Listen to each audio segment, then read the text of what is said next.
Good morning. Want to show everyone what we're doing? Start off the day. All right, let's show them what we got going on over here.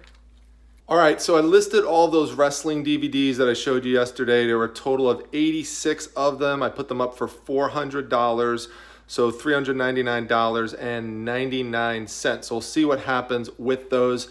You know, it's a lot of them and they're heavy. So what you want to make sure that you do, especially since there's so much, is you want to make sure you have a box ahead of time that you could put them in so that when they sell, you're not running around trying to find a box and realize that you don't have one that size.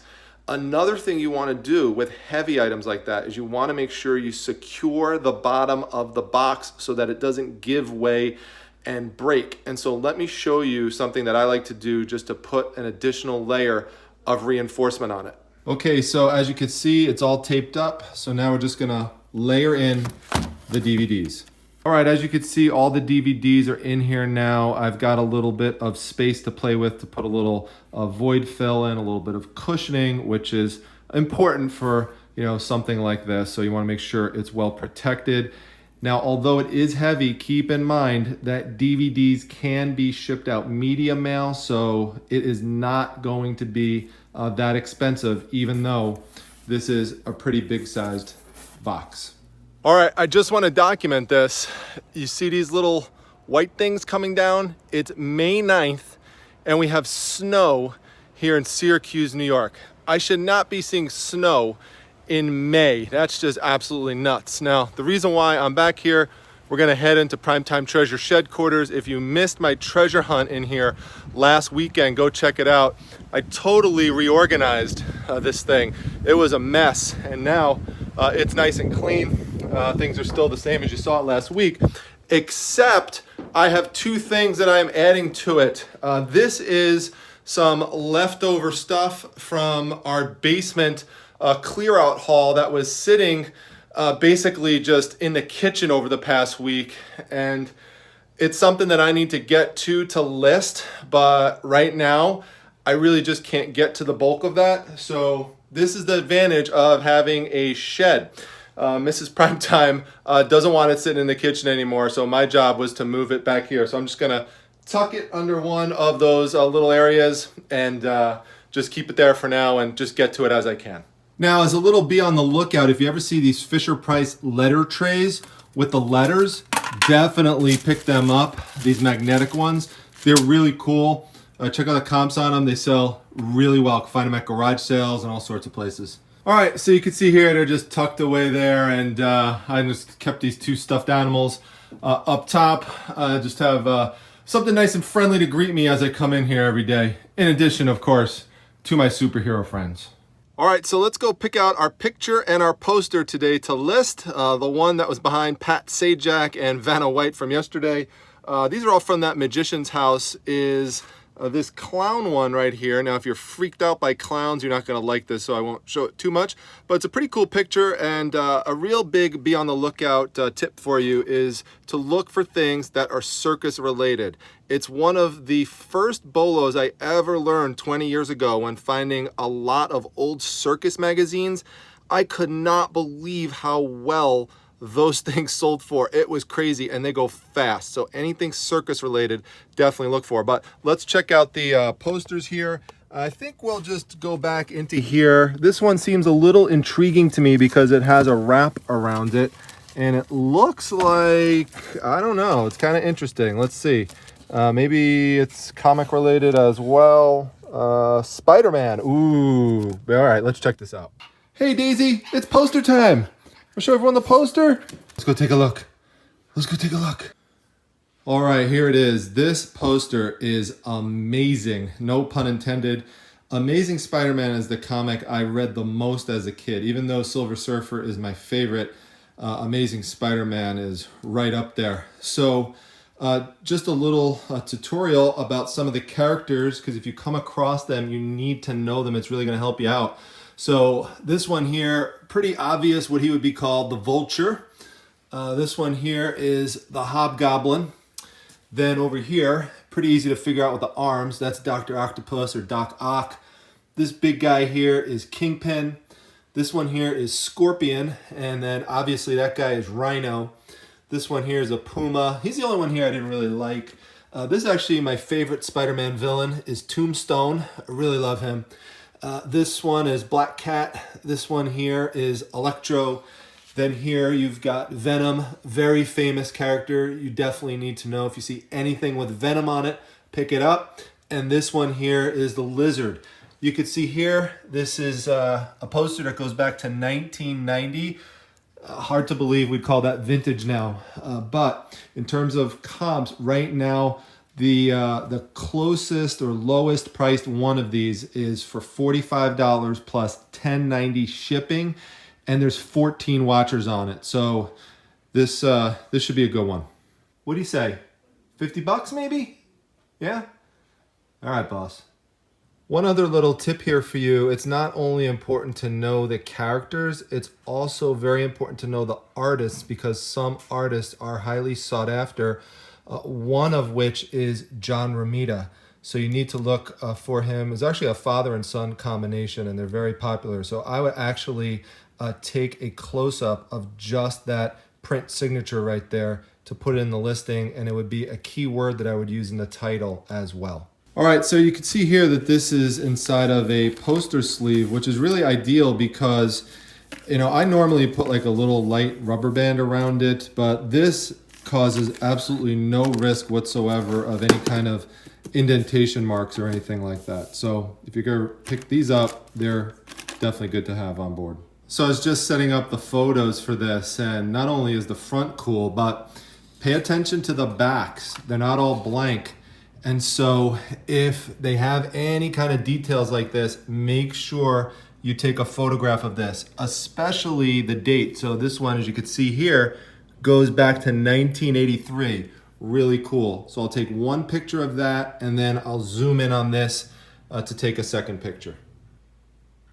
So as you can see here, one of the things that I am listing today is a Canon G7X Mark II. It's a power shot. This is considered one of the best vlogging cameras, so you're probably wondering, why the heck am I selling it?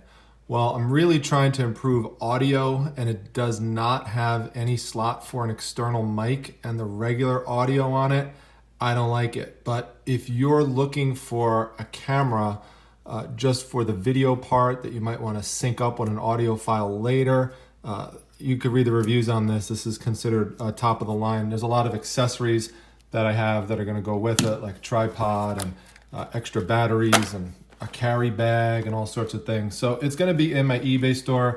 I really only used it to take a couple pictures and a couple video clips, and that's it. So it's in pretty much like brand new condition. A little bit of a rip on the side of the box, but that's about it. Now I should just mention my setup here to get a white background. I use two trifolds, and one's on the bottom, one's on the top like this. And I just take my pictures, and it does create a little seam here on the bottom, which I don't like. If I had room, I'd have a different setup where I just have one piece of big paper that just kind of streams down. I just don't have the room for that right now, maybe at some point. But when you use a white background app, it cuts that seam out. So, or you could just do a little touch up and it's gone. So for my current situation, this is what works, and this is how I get set up for white backgrounds. And this is the full layout with everything that's included. You want to make sure everything is laid out so you can see each piece clearly. All right, this is officially ridiculous. It is really snowing out, like not just a couple of flakes, like it's actually coming down. They're saying we're supposed to get 3 inches on May 9th, 2020. Absolutely crazy. But it actually relates to something that just sold. And I wonder if the reason why the person purchased it is related to what's happening right now here in Syracuse, New York. Let me go show you. All right, so the sale that I just made is a postcard, and if you're curious what I have baby Pink Panther doing during the day, his current job is to guard the postcards, make sure no one comes in and takes them. So he's doing a good job right there. Good job. Oops. He just fell down. Hey, oh my God, he looks dead. Pinky. Oh my God. All right. Are you all right? Are you all right? Are you okay? He's all right. All right, let's get him. Let's get him up there, okay? All right, I think he's all right there. Boy, oh boy, I'm gonna get myself in trouble. Don't call PETA or any of those places. I didn't do it on purpose. It was an accident. He's okay now, but let's go. Let's show you the postcard that's sold. It's in here. Let's see here. I keep these right here, by the way, because it's just easy. This is my shipping station. So these are all ones that I currently have listed that I'm showing you. And the one that's sold is this one right here. Greetings from Syracuse, New York. You could see the snowflakes there and everything. And I wonder if it's related to the weather today. It's weird. I've had this up for a while. Sold for $10, $9.99.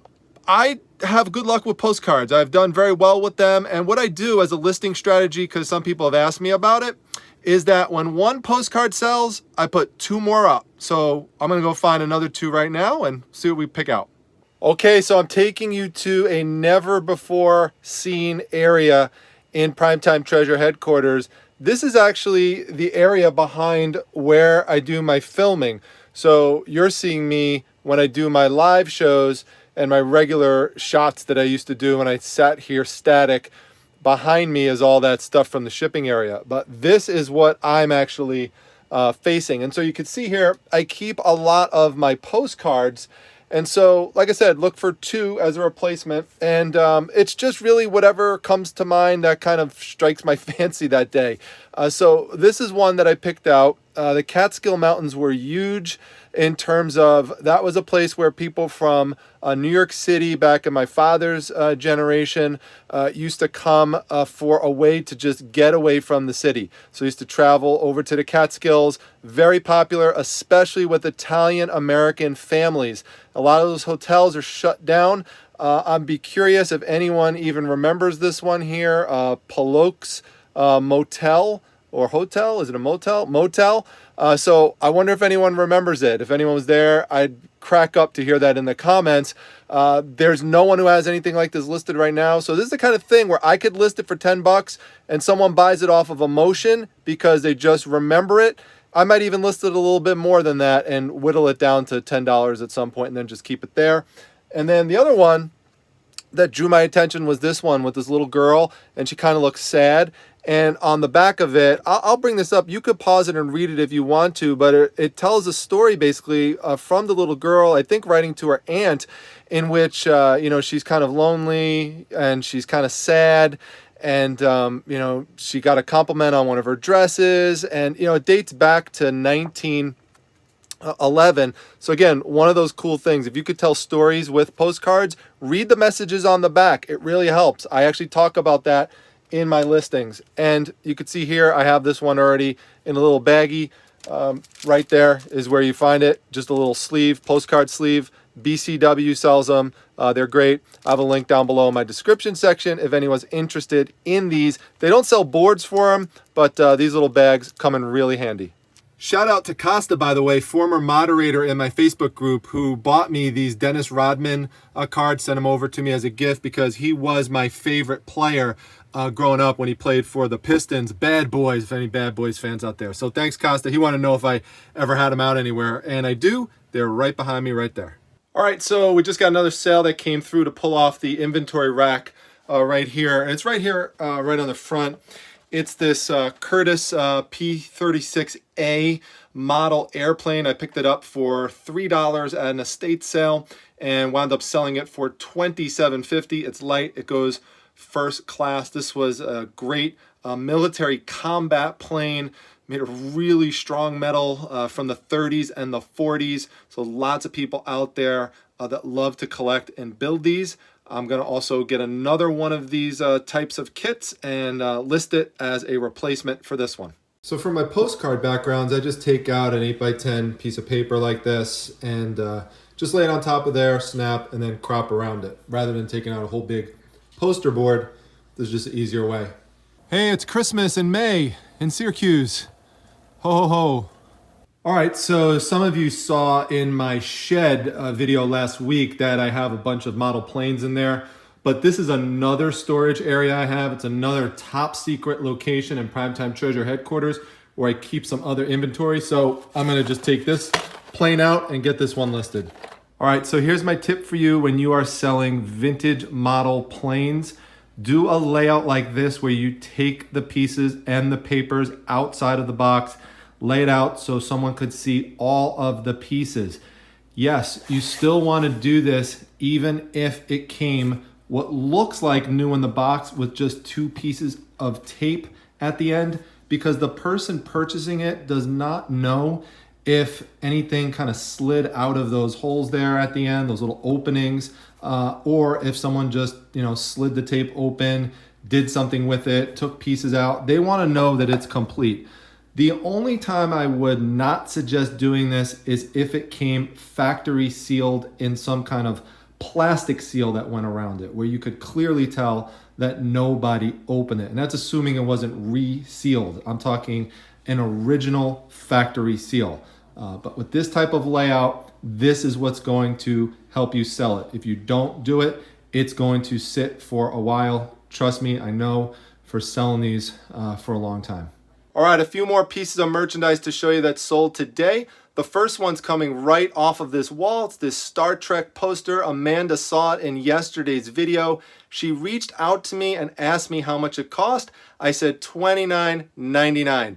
She bought in 2 seconds. A lot of people are gonna say, how the heck is that possible? I'm talking priority mail. So people are gonna say, doesn't it cost that much just to ship it out priority?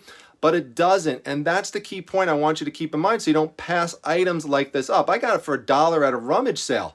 Now, the thing is that even though it's long, it's 36 by 12 inches, as you could see there, it's not heavy. So as long as it's light, an item like this could still wind up costing just about 10 bucks to ship, give or take $1. This is only gonna cost me $9 and change, and on the low end, to send it out to where Amanda lives, which isn't that far away from me, so that does play into it a bit. But keep that in mind with these types of pieces. So thank you, Amanda. I'm gonna give you subscriber of the day for making 2 purchases in a row from my store. I really, really appreciate the support.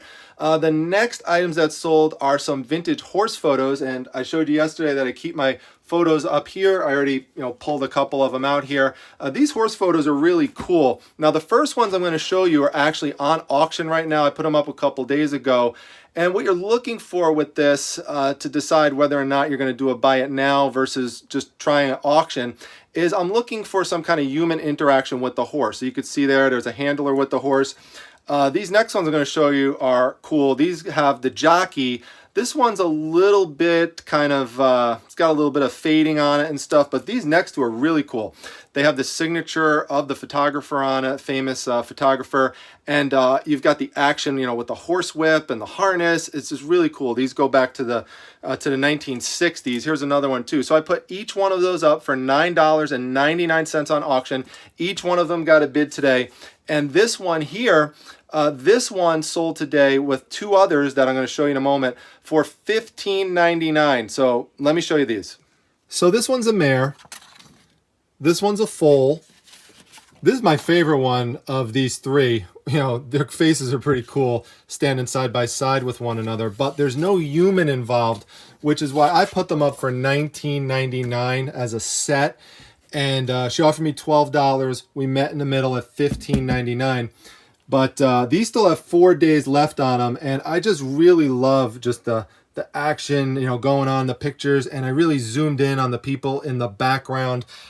You could see in my listing if you want to go check it out, how I zoomed in on everything to really capture that action, and that helps, as I said before in other videos, draw out the emotion of the buyer to attach them to it from a nostalgic perspective. So we'll see what they sell for. Thin layer of bubble wrap, wrapped in cardboard, covered with 2 24 by 24 inch poly bags, and off to Amanda.